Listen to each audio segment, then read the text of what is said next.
Okay, here to talk about Insurgent, the sequel Divergent, and why not wear a Rocky shirt while you do it? Makes no sense, but hey, it adds a level of badassery to the video.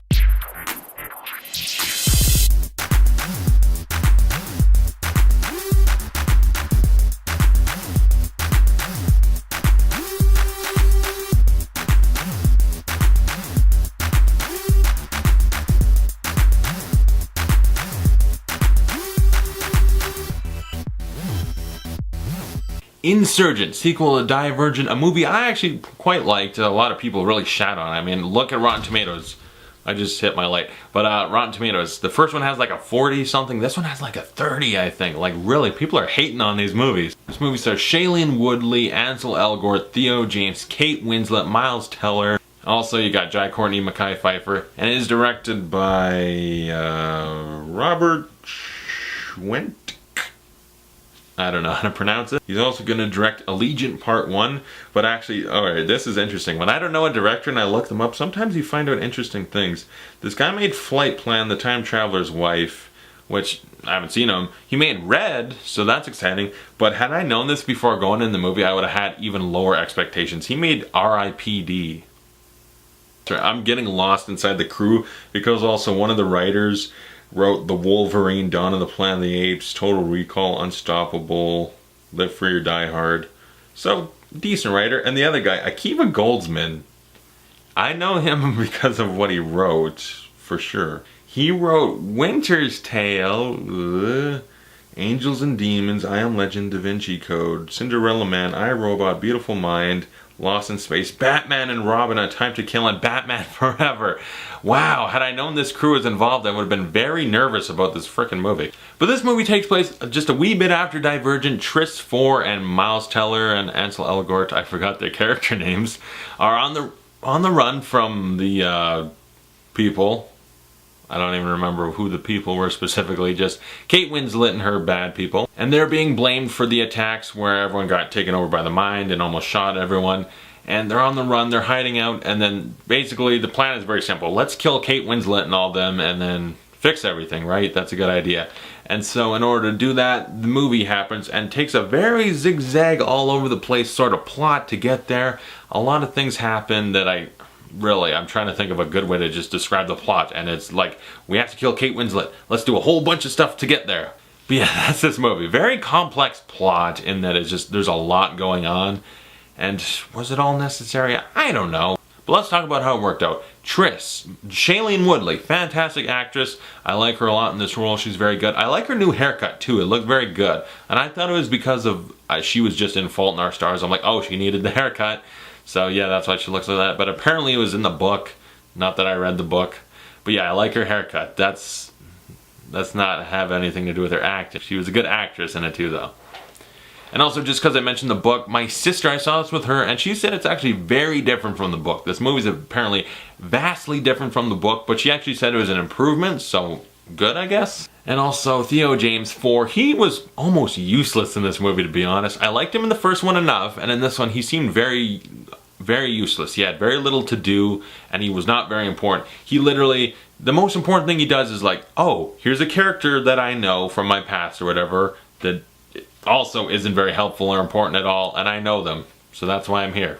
Also, I'll shoot at someone. Like, 4 to me was very useless in this movie. Miles Teller was awesome as Peter. I finally remembered his name, and he's awesome. I really like what they do with his character in this movie. Very entertaining, very good performance by Miles Teller. One of the standouts of the movie besides Shailene Woodley. Ansel Elgort, he was fine. Kate Winslet, I gave her credit in the first movie, like, she gives a good performance, and she does in this one too. But the first one and this one, I didn't actually mention in my review for the first one, I don't think. But she's dull and boring, really. This one, more than even the first.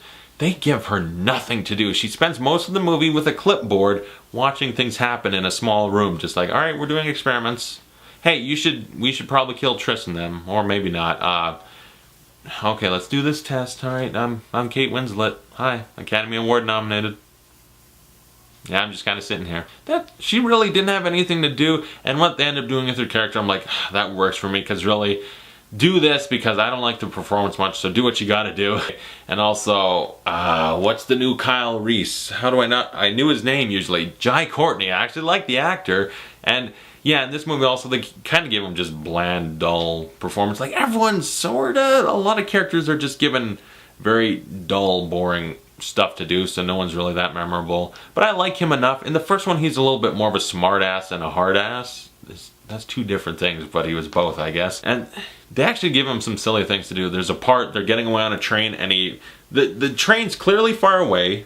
He clearly has no shot, but I'll shoot at it anyway. Like, there's one or two little goofy moments. But I gotta give this movie a credit. Like, some of the story things are a little silly, and the story is very zigzag all over the place, like I said. A lot of things happen. Does it all really lead up to the climax in any way? Not essentially. There's like a whole plot thing I talk about Thor. The letter 4, or number 4. 4. His whole point in this movie, the reason, like, what's going on with him and this character he's attached to and whatever, really doesn't matter. It'll matter in the next movie, I'm sure, but in this one, it's like, yeah, whatever. Triss, what's going on with her? There's some interesting stuff there when it gets to the point, like, alright, let's go back to the Kate Winslet base or whatever and do our stuff. What's gonna happen there? That was interesting enough. I thought it was neat. There's aspects that are kind of like Inception. And I was like, yeah, you want to take inspiration from a much better movie? Fine, because I like Inception. Do what you got to do. And I think also it took some inspiration from Ghost in the Shell, at least visually anyway. And the action too. The direction action was very good in this. I liked it in the first one. This one I thought it was even better. Visually, the movie looks very good. Very nice polish. Looks good. The action scenes were also very, very good. I enjoyed them a lot. So it's a good little action movie. The story's a little all over the place, but I enjoyed it. It's an enjoyable little action movie with a weird plot. Why am I doing this? I'm still into Shailene Woodley's character of Triss. I like Miles Teller. Ansel Elgort really had nothing to do in this, and 4 also had nothing to do. But by the end of this movie, something I really got to credit to is with the plot developments that come about, I was like, thank God, because with a lot of these, they're so vague and like, we're going to reveal big things that are actually really vague and don't reveal anything and just set up the next movie, and you'll never really have any big moments until maybe the last movie. Maze Runner. But this one actually, there's a big reveal, an interesting thing. I'm like, oh shit, I'm very interested. So in the next one, Allegiant Part 1, which of course it's gotta be Part 1 of 2. You can't have one movie for the last book. That would be ridiculous. But I'm very interested in that. With what happens at the end here, I'm like, ooh, I'm very into it. I want to know what happens next. Hopefully next time Ansel Elgort and 4 have more to do in the movie though. But yeah, as I said, good action movie. I was into it enough. I like it more than a lot of people do. I think this movie's kind of underrated. I would give this movie a B. I think it's a good movie. If the plot just didn't seem so random and all over the place, I would give it a higher rating. But the plot really did seem just like, do this. So comment below, tell me what you thought of Insurgent. Are you looking forward to the next one? What do you think of this franchise? And thanks for watching. I'll see you guys later.